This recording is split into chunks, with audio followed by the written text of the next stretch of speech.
tonight, so I'm going to share with you two of my newest poems. The first is called South Up Globes, and it was commissioned by the Queer Artist Collective. Did you know that we just decided one day to put North on the top of the maps? And by we, I mean the Northwestern world, and by the Northwestern world, I mean the top left corner of the maps. Because the Europeans colonized cartographic real estate at the same time as the real land.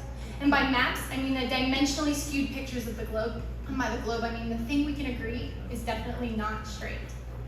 We could put south on the top, or east, or west, and literally nothing would change except our perceptions of importance when we read top to bottom and come to Africa and South America first. And when I get a South Up globe tattooed on my upper thigh, it's going to be North Up to me when I look down at it. Did you know that green is the color of grass, and alligators, and Oscar the Grouch, and green M&Ms? But that it is an utter impossibility to describe green without just naming things that are green. I mean, sure, green has a wavelength between 495 and 570 nanometers, but what does that really mean to anyone when what I picture in my mind's eye as green might very well be blue to you?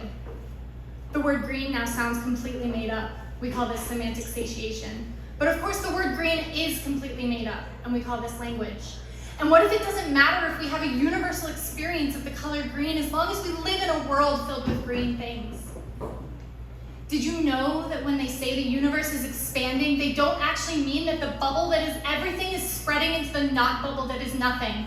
They mean that the space between everything is getting larger. Universes and planets and cells are spreading. And so when they say to you that they feel you are growing apart, you can say that's a simple, astronomical truth.